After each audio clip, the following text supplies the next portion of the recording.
Salut tout le monde, c'est Chris. Une disparition inquiétante, une enquête qui a bouleversé toute une ville. Que s'est-il réellement passé pour Louise, cette jeune fille de 11 ans retrouvée sans vie dans un bois de l'Essonne? Vous avez été nombreux et nombreuses à me demander de traiter ce sujet car ça a fait la une ce week-end. Le corps sans vie de cette jeune, j'ai même pas envie de dire ado parce que pour moi quand tu as 11 ans tu es encore qu'un bébé, qu'un enfant vraiment. Tu as toute la vie devant toi mais de cet enfant voilà, qui a été retrouvé sans vie le week-end dernier et qui a fait vraiment les gros titres, qui a pas arrêté, on n'a pas arrêté d'en parler. Certaines personnes ont fait la réappropriation, de la récupération politique. Des personnes ont été extrêmement, mais quand je vous dis à gerber, j'ai même pas les mots, ces personnes sont des monstres. Des gens sur les réseaux sociaux se sont permis d'avoir des commentaires et de blâmer les membres de la famille. On va essayer de voir tout ça ensemble dans la vidéo d'aujourd'hui, donc si vous êtes intéressés, continuez à regarder. Mais avant de commencer la vidéo, n'hésitez surtout pas à vous abonner et activer la cloche de notification pour être toujours au rendez-vous. Actualité, polémique, scandale, people, télé-réalité, story time. Ici, on parle de tout et n'hésitez pas à faire un tour en barre d'infos si vous souhaitez davantage soutenir la chaîne. Merci beaucoup. Alors, petit disclaimer avant de commencer la vidéo, mais dans cette dernière, nous allons voir où en est l'enquête, ce qu'il s'est passé pour cet enfant de 11 ans, qu'est-ce qu'en dit l'enquête, qu'est-ce qu'en disent les enquêteurs, la police, mais également toutes les personnalités sur les réseaux sociaux, des personnes qui se sont permises d'avoir des comportements odieux par moment. On va voir également en fait ce qui s'est passé et surtout ce qu'il en est de ces deux personnes qui ont été arrêtées par les forces de l'ordre. On va voir ça ensemble, mais petit disclaimer s'impose. On va parler ici de choses qui sont extrêmement douloureuses, sérieuses, qui peuvent heurter la sensibilité de certaines personnes au vu du caractère atroce également. On va essayer de voir ça ensemble, mais je comprendrai qu'il y ait des personnes qui soient totalement, en fait, comment dire, choqués, qui aient le cœur meurtri, parce que je sais qu'il y a des mamans, des papas, des gens qui ont certainement peut-être aussi l'âge de cet enfant qui vont regarder cette vidéo. Il y a, voilà, beaucoup de personnes, des personnes qui ont des enfants ou même qui en ont pas, qui vont regarder cette vidéo et qui vont être vraiment hyper, comment dire, touchées, hyper tristes, et c'est tout à fait normal. Donc je comprendrai que certaines personnes ne regardent pas, mais c'est aussi important pour voir dans quel monde on vit actuellement et comment est devenue la France ces dernières années. Voilà, c'était mon petit disclaimer avant de commencer. Pardonnez-moi, je vais lire quelques notes parce que j'ai envie de rester le plus factuel possible. Mais du coup, qu'est-ce que l'on sait de cette enquête? Donc le vendredi 7 février 2025, on a Louise Lassalle, une jeune collégienne de 11 ans, qui a disparu après avoir quitté le collège André Mauroy à Épinay-sur-Orge dans l'Essonne.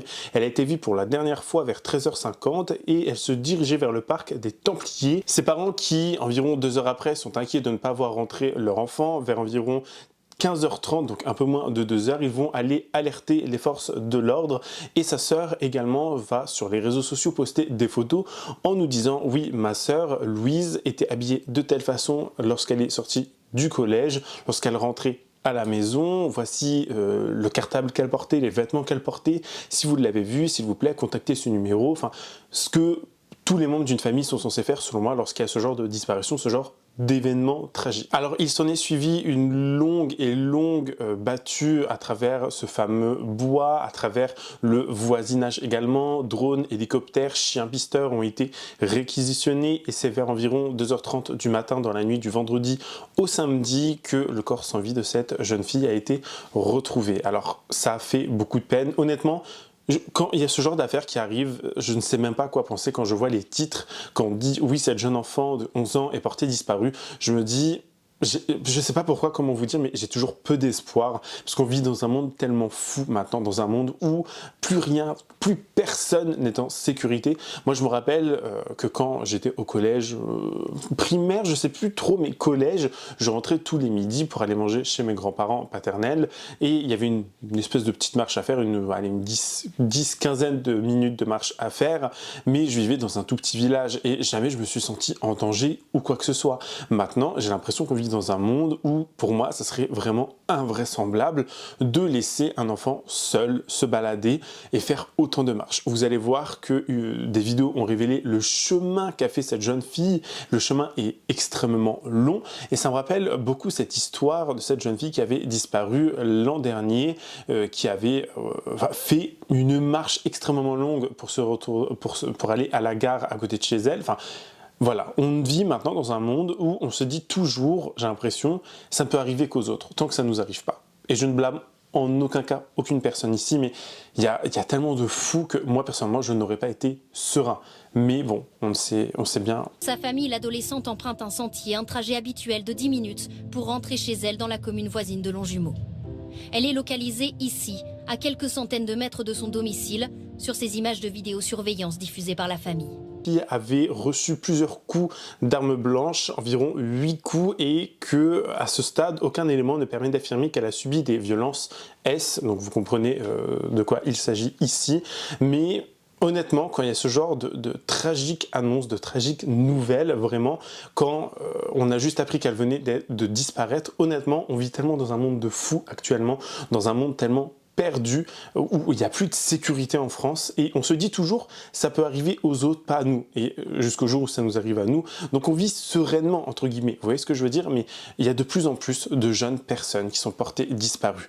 On a eu plusieurs cas au cours notamment de l'année dernière, des gens qui quittaient l'école et qui se retrouvaient à perdre la vie, et quand j'ai vu les titres personnellement, je me suis dit j'avais peu d'espoir. Je ne sais pas comment vous dire, mais je me dis, une jeune fille de 11 ans, une petite fille, enfin vraiment toute maigre, il suffit qu'elle tombe sur quelqu'un de mal intentionné, une personne vraiment abjecte, et forcément, qu'est-ce qui peut lui arriver? À part si elle se fait juste kidnapper, mais honnêtement, j'étais pas bien. Je me suis dit, mais on en est là quand même. On en est là où on arrive à se dire, il n'y a plus rien à faire. Je sais pas comment vous dire. Moi personnellement, quand je vois ce genre de titre, j'ai pas de lueur d'espoir. Je sais pas comment vous dire. C'est parce qu'on vit dans un monde de malades et de dégénérés, selon moi.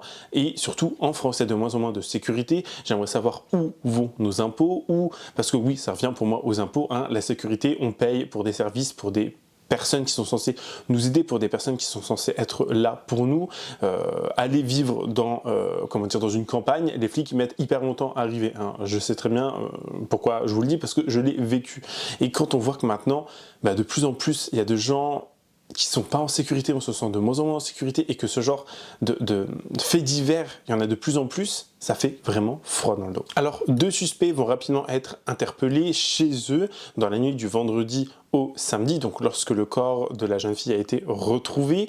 Il s'agit d'un couple, et d'après eux, ça serait ce jeune homme qui aurait commis l'irréparable, un jeune homme de 23 ans ainsi que sa compagne, elle âgée de 20 ans. Et c'est là où ça se gâte, où les gens vont devenir vraiment dégueulasses, et notamment une personne m'a vraiment, moi personnellement, choqué. Je vais vous lire ce qu'on a pu voir sur Twitter, notamment donc Jordan Florentin, de son vrai nom Jordan Darocha, connu pour avoir renommé son pass sanitaire en Adolphe H, vous comprenez de qui il s'agit, hein.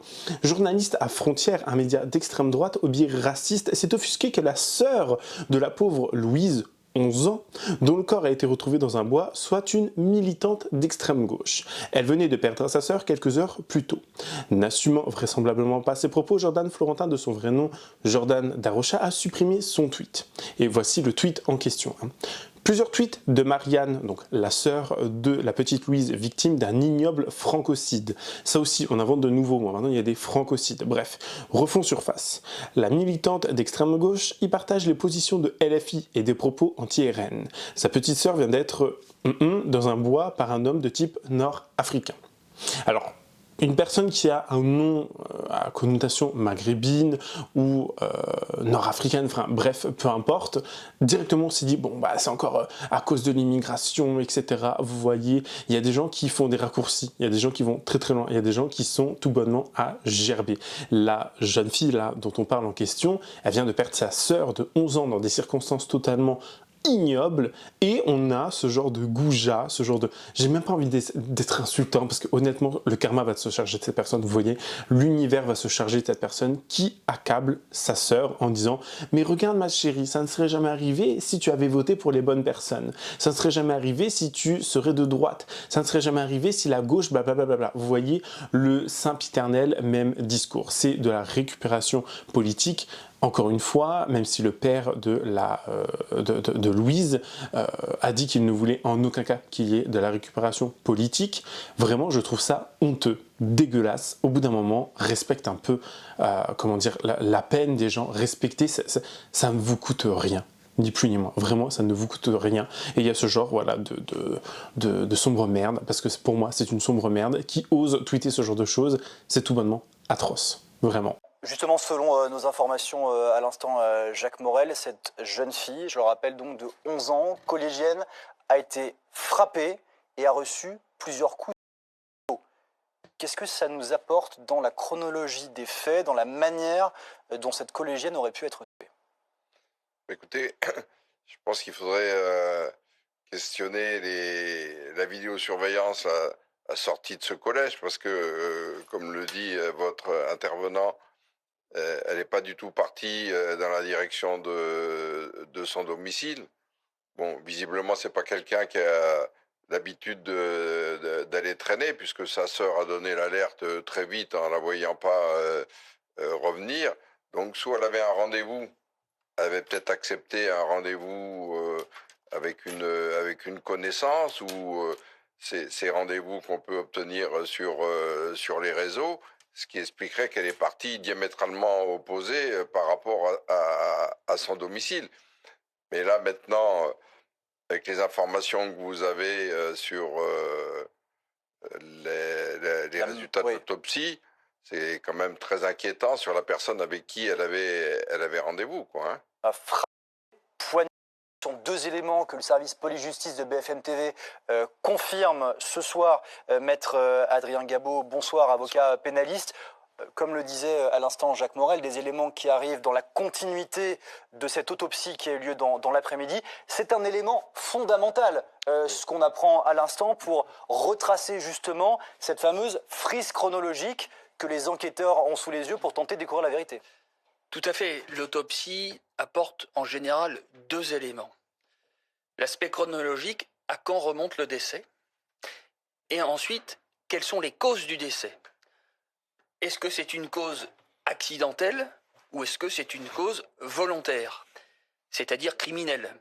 Et à cet égard, plusieurs coups plus des coups frappés, c'est évidemment dorénavant une thèse criminelle, plus qu'une thèse, une certitude d'un homicide. Parce qu'il y a l'acte volontaire de quelqu'un, enfin volontaire, on verra précisément les éléments qui nous parviendront, mais en tout cas, il y a un acte commis sur son corps, avéré, certifié scientifiquement. Ah bah, dès lors qu'il y a plusieurs, je ne vois pas comment plusieurs coups de peut être involontaires. Donc on est sur un homicide volontaire.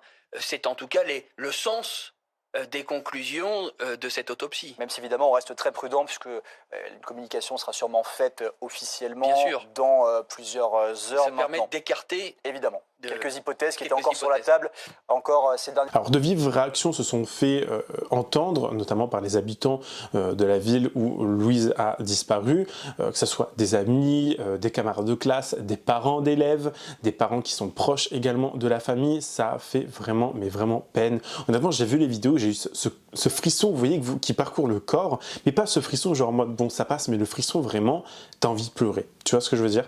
Le frisson, tu te dis mais ça peut arriver à tellement de personnes. Tu croises un enfant, des fois dans la rue de 11 ans, ou même plus petit, ou un peu plus âgé, tu te dis... Enfin, comment vous dire, genre vraiment, tu te dis, mais ça pourrait arriver à n'importe qui. Enfin, je veux dire, dans l'Essonne, enfin, en région parisienne, on en est là quand même. On en est là dans des grandes villes de plus en plus. Les gens, encore une fois, ne sont pas en sécurité. Je ne sais pas comment vous expliquer, mais... Je sais pas en fait, je me demande des fois vraiment où vont nos impôts, où vont l'argent que l'on redistribue, l'argent qui est censé être là pour veiller à notre sécurité. Alors certes il y avait des caméras etc, mais bon, où va cet argent? On ne se sent plus en sécurité, on ne se sent plus pris au sérieux, on ne se sent plus bien en fait en France. Même quand tu vas à l'hôpital, quand il t'arrive un truc, vous voyez, pour moi en fait c'est que, je trouve ça tellement abject, parce que même Macron n'a pas daigné en parler. J'ai vu des gens notamment tweeter, alors des choses encore plus atroces. Il y a un mec qui a tweeté une chose, comment vous dire, j'ai fait un bond. J'ai eu envie de casser des trucs chez moi. Il y a un vieux mec du nom de Fabrice Lopez sur Twitter qui a écrit « Quel est l'intérêt de parler de la disparition de Louise ? Aucun. Il y a eu de nombreuses victimes avant et il y aura de nombreuses victimes après. Les citoyens s'émeuvent, les élus en jouent, les lois restent les mêmes, camisolées par la CEDH et les caravanes passent encore. » Je trouve ce genre de tweet, ce genre de message, mais tellement abject en fait. Abject. Et ce genre de, encore une fois, j'ai rien envie de dire que ce soit sur le physique ou sur la personne, parce que vraiment, ça me...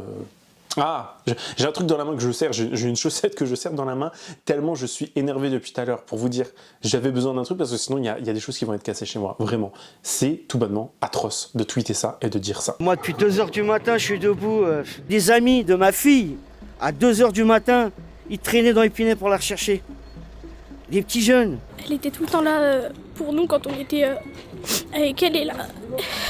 Se dire qu'elle est plus là, ça fait quelque chose. Disparue depuis vendredi après-midi, Louise, 11 ans, a été retrouvée morte dans un bois dans la nuit du 8 février. Dans la ville d'Épinay-sur-Orge, les habitants sont sous le choc. C'est ma fille sur Facebook, elle m'a envoyé. Moi, tout de suite, elle me dit papa, sors pas de la maison parce qu'il y a la police. Ils ont bloqué tout Épinay. Ils cherchent. Moi, hier soir, j'ai entendu hélicoptère, tout. J'habite juste au-dessus là. Maintenant, on retrouve le pauvre cadavre de la gamine, 11 ans. Ma fille en a 17. Moi, je lui dis, c'est fini, tu sors plus tout seul. C'est pas possible. On est tous un peu sous le choc. Puis c'est la première fois que ça arrive. Nous, ça fait une dizaine d'années qu'on est là.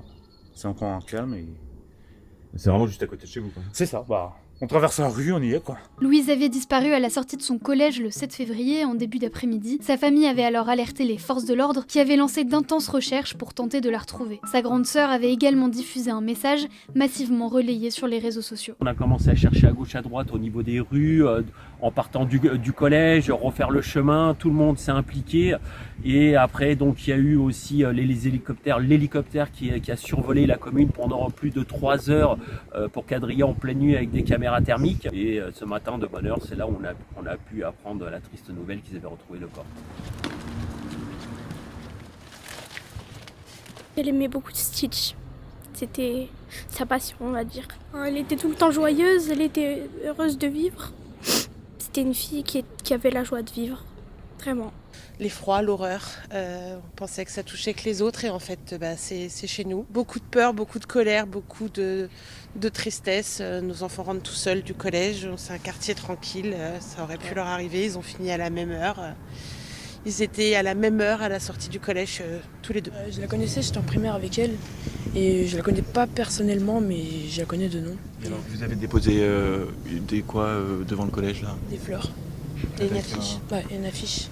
Repose en paix, Louise, on ne t'oubliera jamais. Les images de vidéosurveillance exploitées par les policiers ont permis de la localiser à quelques dizaines de mètres de son collège, traversant le parc des Templiers. C'est dans ce bois qu'elle sera retrouvée sans vie après des heures de battue. La cause de son décès n'est pas connue, une enquête pour meurtre sur mineur a été ouverte. Un homme de 23 ans, connu des services de police et visible sur les images de vidéosurveillance, a été placé en garde à vue ainsi que sa compagne de 20 ans. Aucun lien n'est pour l'instant établi entre les deux suspects et la victime.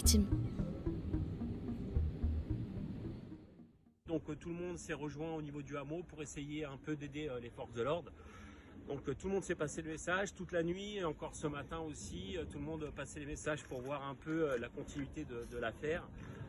Mais bon, on était quand même assez impuissants et on a essayé de chercher un peu à gauche à droite dans toutes les rues, mais ça n'a rien donné, quoi. Et donc on imagine votre émotion ce matin en ayant connaissance du dénouement?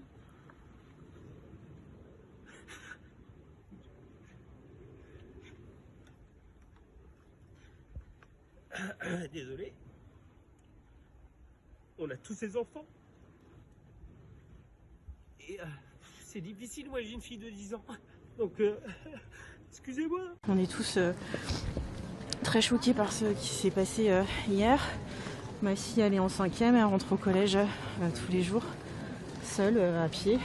Et donc ça aurait pu être elle. Et Louise, ce soir, c'est notre fille à tous. Et la meilleure illustration, c'est le nombre de spinoliens qui est là ce soir pour se recueillir. Parce que c'est vraiment, on est tous choqués, sidérés. On n'a même pas de mots assez forts. Et on pense beaucoup à la famille de Louise, à ses parents, à ses frères et sœurs, à ses amis. Et on envoie toutes nos pensées pour qu'ils essayent de surmonter la douleur immense qui est la leur ce soir.